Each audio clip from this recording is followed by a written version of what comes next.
Hello, welcome to The Ticket. I'm Tracey Holmes. On the evening of February 4, 2022, Beijing will become the first city in the world to host both a summer and winter Olympic Games. When it comes to fireworks and big theatrical performances, China is second to none. The Olympic venues include some of the 2008 summer facilities being converted to winter venues, such as the water cube used for Olympic swimming and diving in 2008, being transformed to the ice cube hosting curling in 2022. The field hockey and archery fields have been converted to what's dubbed the ice ribbon, the arena to be used for speed skating.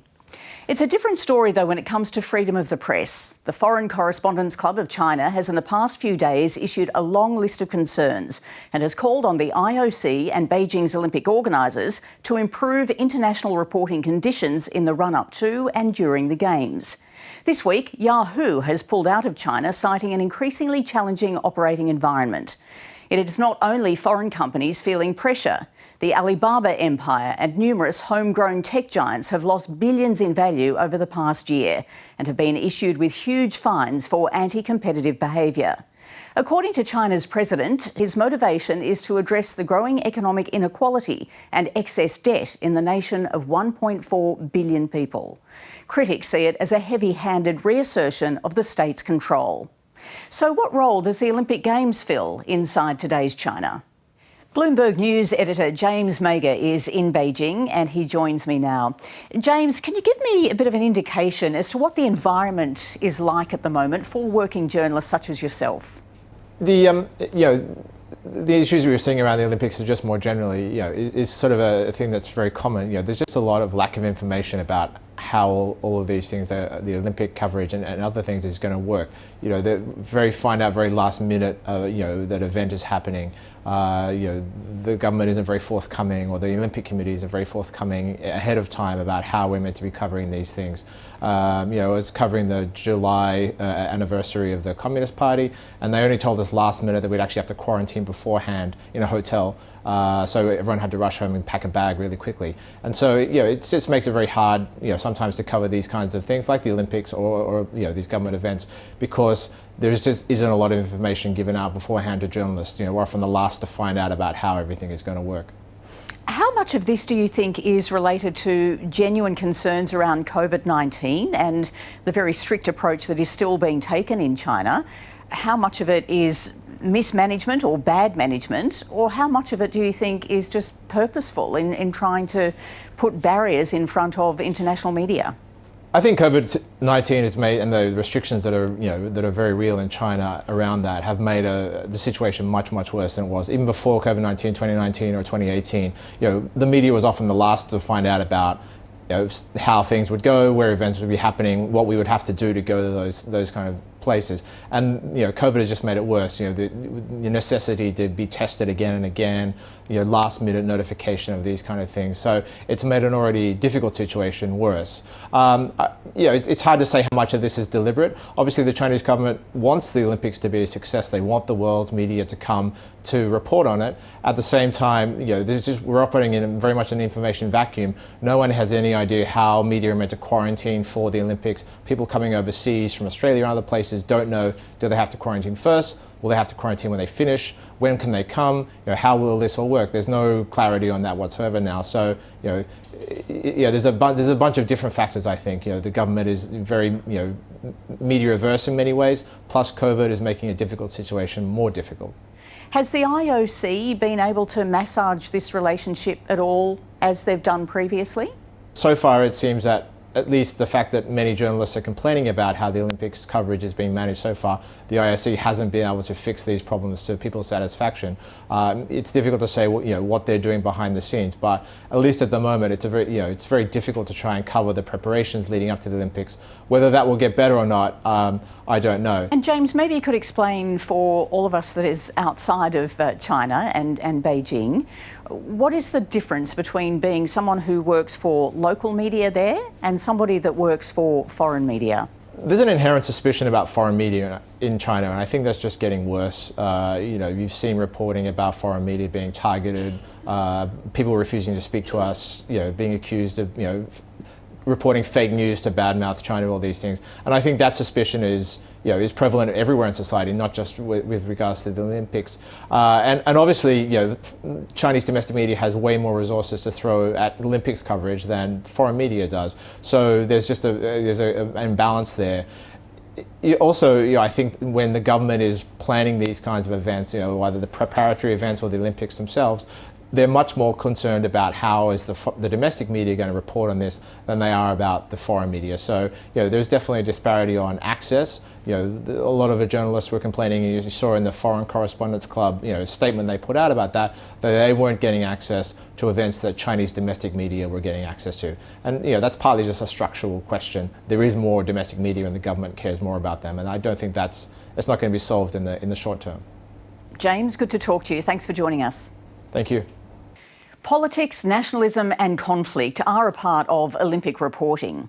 Ahead of Beijing's 2008 Summer Olympic Games, the lack of press freedoms and internet access severely threatened the visiting media from being able to do its job. The co-chair of the IOC's Coordination Commission in Beijing was former Vice President of the IOC and Chair of its Press Commission, Kevan Gosper. Kevan, thanks very much for joining us. Just take us through what the issues were in 2008. Well, firstly, we weren't working under the disadvantage of COVID, and the Beijing authorities, their organising commission, were willing to cooperate in every respect, and they understood that we insisted on freedom of the press and open games being transmitted across the world. And we had very close working relationships with the Chinese. We had many visits, we had many meetings. There were a lot of people involved, so we all travelled together over a long period of time. And the previous games had been 2 years before. I think that this time around, Beijing's suffering a little from the closeness of the recent Tokyo Games. I wonder also, Kevan, about two other factors and how important these may be. The first one, of course, ahead of 2008, China was on the rise. We see now just about on any measurement, China is a superpower and doesn't acquiesce to other people calling the shots. They're now calling the shots and other people are expected to fall into line. Second to that, you've got a situation where China is so much more important to the IOC itself in terms of financing and, how good the books are looking at the moment. And do they play a role in situations like these where the IOC might have stood up a lot tougher in days gone by? It's 14 years almost when the Winter Games come up next year, back to 2008. There's been a sea change in the growth of China, the perspective of China to the rest of the world, and so on. So it's not surprising that we're seeing a different China from what we were dealing with in 2018. They had to learn in those days. They listened. They've gained a lot of knowledge now in technology and transmissions, and they are in a position to be more clearly calling the shots. So that's the real difference. But in the meantime, COVID has moved in and affected everybody's attitude to the entire Games, elsewhere in every other activity. I don't think, to your second question, there's a preoccupation with the IOC of the growing importance of the finances that would come from Beijing. The IOC is still well served by the financial resources that come from many other parts of the world. I wouldn't see that as a big issue. It's just possible that the IOC is suffering a bit of fatigue from the recency of the Tokyo Games, because a lot was riding on that, and they succeeded in getting those games up. And they may be sitting back a little bit, but that's the only comment I can make at this stage. What I'd like to emphasise with you, Tracey, is I do believe, from all I hear, is that the Chinese are very anxious to deliver a very good Games.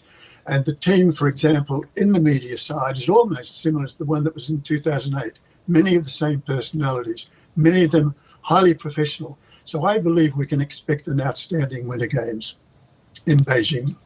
Kevan Gosper, thank you.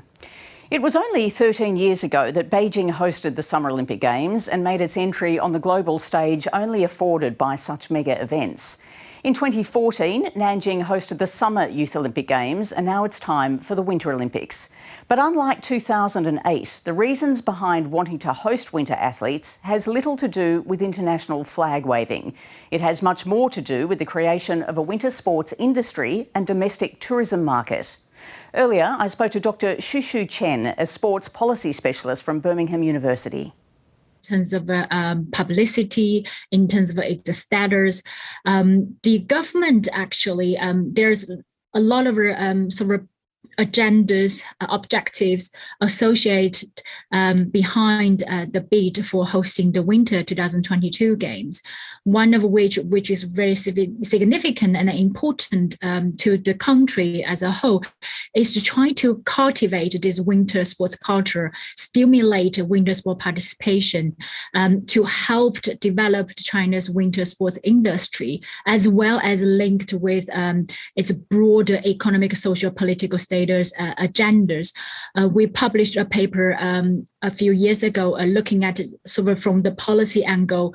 What are the goals that have been mapped out and associated with the games, and how the government intended to use the games to achieve not just the political agendas, if you know what I mean. If we look at the 2008, we consider the 2008 Summer Games is one of the games trying to enhance China's international reputation and prestige. So that has a really strong political motivation behind it. Whereas for Winter Games, what we've seen, it's more tangible, if you know what I mean. It's the benefits and the legacies and the objectives planned behind it are very much so linked with economic, it links with people's health and sport participation, winter sport participation in particular. I don't know whether you're aware of this. When China bid to host the 2022 Winter Games, they made a pledge to try to use the games to inspire 300 million people to take part in winter sport. So what was the project? What the project we were looking for was to try to find out to what extent that pledge has been met. How did it happen? What are the leveraging strategies being used to make to fulfill this pledge? So that was quite interesting to learn in terms of the development and the policy support, financial support, backup from the government in order to make to build the facilities and to let the people to have the opportunity to take part, which is really interesting. Have they started to see some success in that area? The IOC president Bach made a comment congratulating China for its successful fulfill of this 300 million people to take part in winter sport pledge. So it tells you that it has happened. Is successful in terms of achieving the target.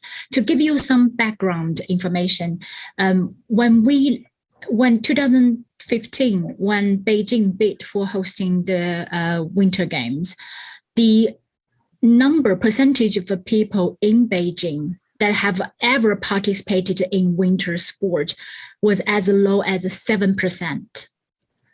And if you ask people their participation in general sports at the time was 79%, but for winter sport, it was only 7%. So the foundation was really weak. Not many people in China have that availability and the prejudice to access to winter facilities and to try winter sports. And the government have used the games, the opportunity to open up the window, promoting winter sports, foster the winter sport culture, and to really build the facilities to allow the people to have the opportunity to try on the sport, and therefore leads to this fulfillment of 300 million people take part in winter sport, which will be sort of confirmed when the games started next year. Dr. Shushu Chen from Birmingham University speaking to me earlier. And that's all for the program this week. Remember, you can tune into the Ticket podcast with the full interviews every week. Thanks for watching. See you next time.